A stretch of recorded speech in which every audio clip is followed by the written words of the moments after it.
la team, toujours au château de Chantilly pour cette troisième édition concernant le nouveau, l'édition 2024 du concours d'élégance qui se déroule ici au château de Chantilly dans l'Oise à 30 minutes de Paris. Troisième partie de la vidéo parce que j'ai structuré la vidéo en plusieurs parties. On a déjà fait deux parties que je vous invite à aller voir. On va aussi profiter de ce moment pour filmer un véhicule qui n'est pas censé être là. Qu'est-ce que c'est que ce modèle? C'est une petite pépite très chouette. Je sais pas ce que c'est. C'est super beau. Regardez-moi ça. Eh ben c'est une... Vous savez quoi? C'est la descendante de la SM en fait. DS Automobile. Super beau modèle. J'espère que j'aurai assez de batterie. Je vais aller vous filmer les stands qu'il y a là-haut. Et après on va revenir sur cette partie du parc. Parce que dans les stands il y a 2-3 petits trucs vraiment sympas. On est chez Maserati. Je parle doucement parce qu'il y a du monde. Et regardez ce qu'on a. La Folgore. Enfin le grand coupé Folgore plutôt. Je vais essayer de dézoomer parce que je sais que j'ai un problème avec ma caméra. Qu'est-ce que vous pensez de ce modèle? Incroyable. Un félin indompté. Couleur exceptionnelle marron. Je vous montre un peu l'intérieur. C'est sublime. Regardez-moi ça. C'est sublime. C'est Maserati à l'état pur. Avec la petite horloge centrale là. Incroyable. Une belle qualité, une belle prestance. Un très beau coupé GT 4 places. Ça, c'est le véhicule que j'espère voir à la mode dans Paris et dans toutes les belles villes d'ailleurs, pas que Paris, dans les années qui arrivent. Incroyable. On va aller au stand en face, chez Alfa Romeo. Là aussi, vous allez voir de drôles de choses. Des trucs super rares, des trucs magnifiques. Alors, ici, c'est un prototype Alfa Romeo. Je me rappelle plus du nom. C'est le Cuneo, je crois. Cuneo Spider, un truc comme ça. Je me rappelle plus. Alors, je me rappelle même plus comment c'est motorisé. C'était un truc, c'était un concept car. Ici, vous avez la 33 Tipo, la toute dernière génération. 33 Stradale, remplaçante de la 8C. Enfin, descendante de la 8C. Elle ne remplacera jamais la 8C. C'est la première fois que je l'en vois une en vrai. Après, c'est un véhicule uniquement de salon, ça. Très peu d'exemplaires. Un véhicule exceptionnel. Regardez-moi ces lignes. Je vais descendre sans me faire mal. Regardez-moi ces lignes époustouflantes. Oh là là là là là. J'en profite pour vous filmer un peu l'intérieur. À l'intérieur, on est clairement dans la descendance de la 8C. Le volant un peu typé comme ça. Oh là là là. Tout le savoir-faire de l'Italie. Les beaux cuirs, oh, c'est magnifique.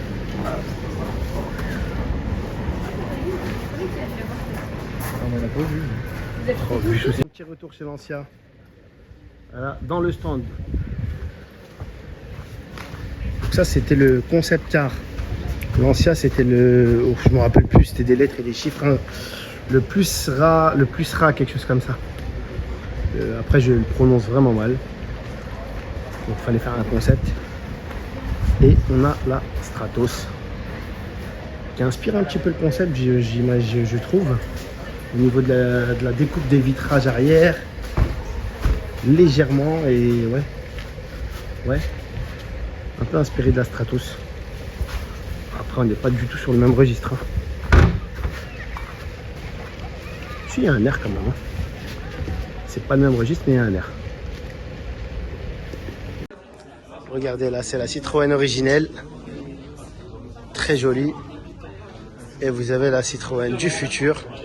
SM du futur. Qu'est-ce que vous en pensez?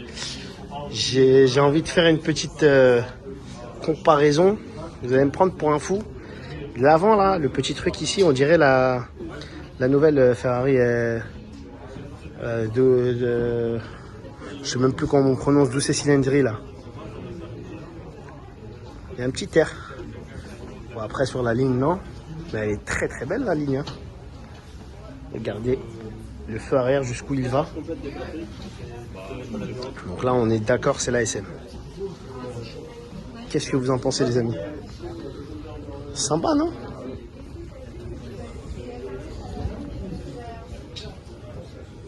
Incroyable.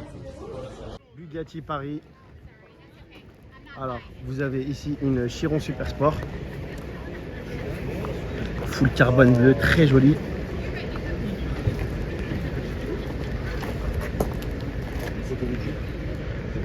Bon ça vous la connaissez, on en a vu plein.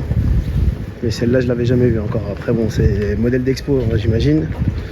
Elle est bleue, hein. Elle n'est pas noire, regardez bien. C'est un carbone mais bleu. Je sais pas si vous arrivez à voir avec les reflets du soleil. Chiron Super Sport. Et vous avez la descendante là, Bugatti Trublion. Qu'est-ce que vous en pensez? Alors elle a plus de finesse. Je la trouve plus légère, plus. Elle est extraordinaire. Hein. Il y a des petits trucs sympas comme ça, comme le dessus des ailes là au-dessus des phares. Vous voyez la petite découpe là? Très aérodynamique tout ça. Oh là là. Ah, j'aime beaucoup. J'aime beaucoup l'arrière qui est un petit peu comme la Mistral. C'est bien plus joli qu'une Chiron. Et c'est toujours motorisé par un W16 Bugatti. Un V16. C'est plus un W16, c'est un V16. D'accord, ok. On va essayer de lire la fiche technique. Donc, je vous la mets en même temps. Que vous puissiez en profiter. Donc, conçu pour l'éternité, la nouvelle Bugatti Trublion est un chef-d'œuvre résolument intemporel qui repousse encore un peu plus les limites de la sophistication automobile. Doté d'un nouveau moteur V16 atmosphérique hybride, oh ça en dit pas mal. Alors, volume de production 250, c'est pour 2026. Et il y a 1800 chevaux quand même, hein, 445 km/h. C'est époustouflant, c'est époustouflant. C'est incroyable. Donc ici on a quelques petites Bugatti, une belle lignée même, une type 35 Grand Prix, ça c'est incroyable. Ça c'est auto incroyable. Avec la petite manivelle pour démarrer à l'avant là, vous voyez là. Un petit tour et ça démarre. Les petites vitres à l'avant. Change de registre. Alors ça c'est une Bugatti bolide. C'est un modèle, je ne sais pas quoi vous dire. Incroyable. Incroyable. Ça c'est fait pour aller en guerre. Ça c'est un avion de chasse. Regardez vraiment, on a l'impression d'être dans un cockpit d'avion. Regardez la grosse prise d'air au-dessus là. Type NASCAR. C'est un avion sur roue. Un avion sur roue. C'est les 100 ans. Ça, alors elle a été faite pour les 100 ans de la Type 35. Oh là là, l'arrière c'est incroyable, incroyable. Mais c'est quoi ce truc? Ouais, c'est un avion de chasse. C'est vraiment tiré d'un avion de chasse. Ouh, je sais pas si vous entendez les bruits dans le fond là. Mais il y a de la compétition. Hein. Donc ici on a une F40 sous la bâche. Il y a des voitures vraiment impressionnantes. Une 365 GTB groupe 4. Ici c'est une 250 GTE. Une LAF XXK. Ah non, c'est une 488 Challenge, pardon. 488 Challenge by Charles Pozzi. Là aussi c'est une 308 groupe 4. Ici vous avez la nouvelle Alpine A290. Elle est exceptionnellement belle. Hein. Et une Alpine A110R. Très belle aussi, hein. Très belle config avec le toit carbone, le capot carbone. Mais je veux vraiment faire une petite aparté sur ce modèle. Pour moi, c'est une Super 5. Hein. Elle est magnifique. Elle est vraiment, vraiment très, très, très, très belle. Franchement, elle est magnifique. C'est un coup de maître. Ils ne peuvent pas avoir fait... Ils n'auraient pas pu la réussir plus que ça. Elle est vraiment très, très belle. Regardez l'intérieur. Ça, c'est une voiture, je pense, qui va faire un tabac. L'intérieur, elle est magnifique. Première édition, pardon. Et il y en aurait 2000. Ah ouais, c'est carrément une édition limitée. Hein. Elle est magnifique. C'est un truc de fou. On s'arrête là. Il y avait des Bugatti, des Bugatti en veux-tu en voilà, etc. Et on s'arrête sur une Alpine quand même. Hein. Elle est magnifique, magnifique. Franchement, elle est exceptionnelle. L'Alpine A110R. Elle est beau. Hein. Cette édition-là, elle est vraiment une très, très, très belle livrée, je trouve. Hein. Le rouge, le capot carbone, le toit carbone, le petit aileron à l'arrière. Elle est sublime. Je m'arrête faire quelques photos. Alors cette année, Lamborghini ont fait un stand aussi. Ils ne l'avaient pas fait en édition 2022. Je n'étais pas venu à l'édition 2023, je n'étais pas présent. Donc vous avez une Countach LP400. Parmi les premières versions. Regardez l'intérieur, la largeur de l'habitacle. Incroyable. Et regardez le tunnel central. Tout fait de cuir. C'est, on dirait une tablette de chocolat, les sièges. C'est drôle. Très joli. Vous en avez une deuxième là, une édition un peu plus récente. Avec une finition améliorée, bien sûr. Un très très beau coloris. Et là, on commençait un petit peu à rentrer dans l'aérodynamique pure. Très joli, hein, très joli. Donc vous avez le tout dernier Urus, la toute dernière version du Urus. Je pense qu'elle n'est pas encore commercialisée. Ça c'est le restylage en fait. Ouais, si vous laisse filmer, c'est top. Ça ressemble un peu à une Tesla. L'avant ressemble un peu à une Tesla, mais c'est pas mal. Hein. 800 chevaux quand même. On sent bien qu'on en veut au Puro Sangue. Hein. SE, elle est vraiment là pour le coup. Le Urus commence à avoir du charme. La découpe de la lunette arrière un peu plus arrondie, un peu plus de finesse. Très très belle jante. On en veut au Puro Sangue. On en veut au Puro Sangue, clairement. En vrai, c'est pas mal. Je l'avais vu sur Insta. J'étais pas fan. En vrai, c'est vraiment plus joli. Et on a une Revuelto là. Les gens peuvent monter dedans comme ça, c'est incroyable. Ah, elle est très très belle l'image. Hein. Un peu de monde autour malheureusement, mais c'est une très très belle image. Encore une Countach. Encore une autre. 25e anniversaire, ça c'est les dernières éditions de Countach. Hein. Ouais, c'était beaucoup plus simple au niveau de l'habitacle. Hein. Les sièges étaient vraiment, c'était vraiment des vrais sièges séparés. Vous voyez, c'est plus, ça fait plus partie intégrante de l'habitacle. Encore une autre édition, LP400S. Donc celle-là, la rouge, elle arrive après celle-là, logiquement, dans la hiérarchie. Et vous avez une 5000 QV. Ça, c'est l'avant-dernière. C'est l'avant-dernière. Très jolie celle-là. Très très très jolie. Beaucoup de Countach. Hein. Très jolie celle-là. Une Isogriffo ici.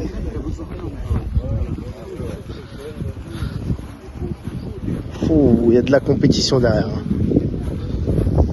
Alors là, Isogriffo. Et ici, c'est une Bizarini. Alors, je ne connais pas le modèle. Bizarini, je sais juste le reconnaître avec le double Z. Il est écrit GT Stradale. Voilà.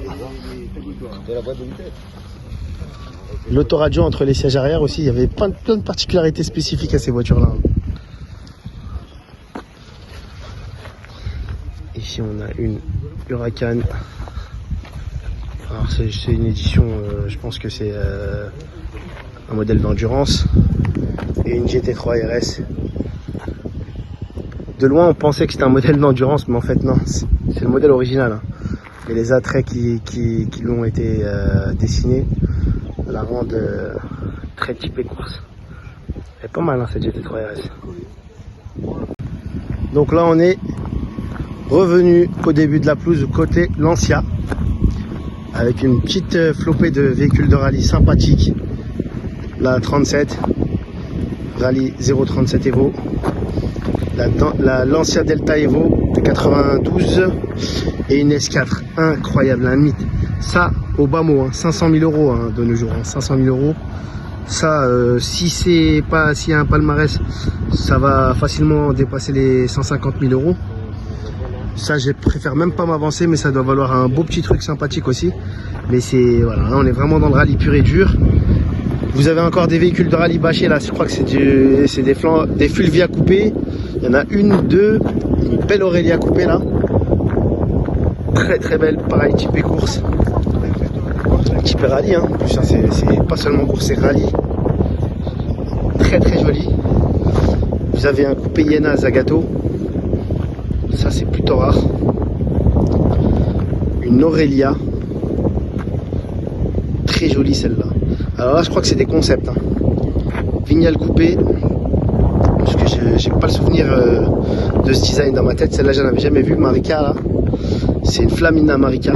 Flaminia pardon Marica. Alors celle-là non plus. Plutôt rare. Une Aurelia Florida coupée. J'ai jamais vu ce modèle. Très curieux de voir à quoi ça ressemble. C'est très très américain. Les vitres, non, c'est du. Ouais, j'ai l'impression que c'était en plexi, mais non. C'est joli, hein. Ouais, c'est typique véhicule des États-Unis, ça. Hein. Très typé USA. Là, on est plus dans l'Italie des années 80, 70, 80. Et le petit rebord à l'arrière là qui monte comme ça rappelle justement les Fulvia coupées. L'arrière elle ressemble beaucoup aux Fulvia coupées. Ouais. Ouais, très très élégante celle-là. Très élégante. La Iena, tronquée comme pas possible. Et pourtant il y a de la place pour 4. Hein. Non, c'est un Roadster, non, pour 2. Enfin un Roadster. Ouais non, pour 4, il y a vraiment une banquette. Je pense que c'est plus un coffre à bagages. Bizarrement, j'ai jamais été trop fan de ce modèle. Et une Flaminia Sport. Voilà, moi dans ma tête, le Flaminia c'est celle-là. Celle-là on la connaît, c'est la classique. Les autres là-bas c'est des modèles un peu plus presque des concept cars ou alors c'est des carrosseries indépendantes qui ont fait le dessin. Comme ça se faisait souvent à l'époque. Qu'est-ce que vous pensez de ce stand de Lancia les amis? Dites-moi en commentaire ce que vous en pensez, c'est vraiment très joli. Et on va aller passer de cette partie là-bas, là-haut, là, au-dessus de l'escalier. Et ça va être la fin de la vidéo juste après. Donc si vous n'avez pas pensé à vous abonner, faites-le dès maintenant, bien sûr. N'hésitez pas à aller voir les autres vidéos sur le même thème. Chantilly Art et Élégance, le concours d'élégance. Édition 2024. Regardez là, c'est le château. Hein. C'est une petite partie du domaine, hein. Vraiment une toute petite partie du domaine. Donc là, on a le château qu'on peut visiter indépendamment du concours d'élégance, qu'on peut visiter même toute l'année d'ailleurs. Il y a même des abonnements pour ça. C'est vraiment une œuvre d'art ce château. Donc là, c'est les jardins du château. Je vous ai montré tout au fond là-bas un domaine qui fait partie du château. Ici, là-bas, là, où il y a les petites tentes. En fait, pendant le concours d'élégance, derrière, il y a des animations. Il y a aussi le coin des food trucks. Parce que toute la journée sans manger c'est un peu difficile. Et il y a aussi il y a les concours des clubs je crois. Il y a des véhicules qui sont derrière, je ne vous ai pas filmé d'ailleurs, je sais qu'il y en a pas mal, j'ai vu des Rolls et tout. Après c'est des véhicules, il y a beaucoup de vintage, il y a beaucoup de véhicules, comment dire, de Youngtimer. Et il y a quelques pépites sympas aussi, hein, allez voir. Alors ici on est sur la petite esplanade face au château. Donc là vous avez des œuvres de... Vous connaissez le créancier Antoine Dufilot? Regardez celle-là, type 35 là. Donc on a quelques petits stands là ici. quelques Formule 1.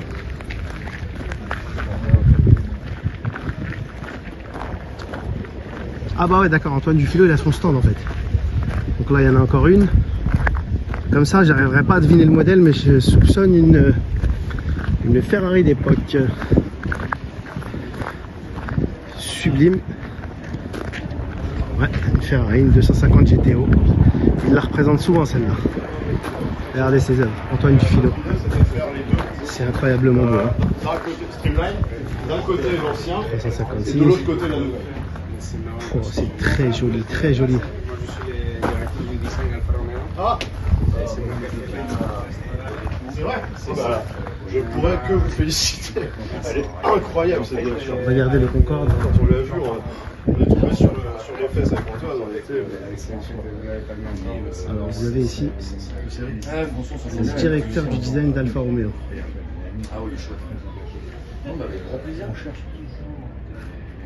Incroyable ces œuvres. Ah, d'autres œuvres d'art d'un autre registre. Quand même des petites voitures aussi, hein, comme ça en maquette là, pas mal. Beaucoup de féfés. Des beaux tableaux. Et beau celui-là avec la table de bière là, c'est joli ça. Et vous avez une magnifique Ferrari. Qu'est-ce que c'est comme modèle? C'est une Testarossa, c'est une... ouais, je crois que c'est une Testarossa ça. Hein. Une 300S, 315S. Très joli modèle. Très joli modèle. Des petits tableaux à l'image de Steve McQueen. C'est pas mal. Oh là là, magnifique SP de Monza. Elle est incroyable. Elle a l'avant qui est bâché, je comprends pas. Ils vont peut-être la débâcher. Elle est magnifique. Hein. Ah, mon petit coup de cœur, ça aussi. 355 GTS. Ça, c'est un futur collector à avoir. Un futur collector à avoir. Magnifique.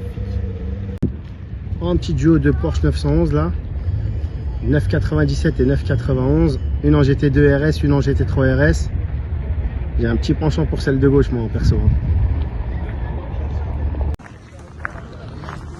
Donc là, c'est la dernière ligne droite de cette vidéo, les amis. Ils ont ramené les quelques Lamborghini qu'on a vu passer tout à l'heure, tout au bout là-bas. Ils les ont ramenés là, la Miura, la Countach, la Jalpa, aux côtés de la Ventador qu'on a filmé aussi tout à l'heure dans une précédente vidéo. Et ça n'a pas trop bougé depuis tout à l'heure. Il n'y a pas grand-chose à part les vidéos, à part les voitures qu'on a vues tout à l'heure justement. Moi, je profite juste de cette petite beauté, regardez-moi ça. La Dolce Vita. Avec un brin de sportivité, les cheveux au vent. Ça c'est tip top ça. Pour sortir madame un petit week-end de soleil à la campagne. Il n'y a rien de mieux pour emballer une belle demoiselle. Donc voilà les amis, on va mettre fin à cette vidéo. J'espère qu'elle vous a plu. Si c'est le cas, n'hésitez pas à liker. N'hésitez pas à vous abonner. Et j'espère vous revoir très prochainement dans d'autres vidéos. Sachez qu'après ces vidéos là, je vais faire un petit tour à Dubaï. Donc ne manquez pas de mettre la cloche. Vous serez informés des toutes prochaines vidéos. Et je vous dis à très bientôt. Très bientôt les amis. Ciao.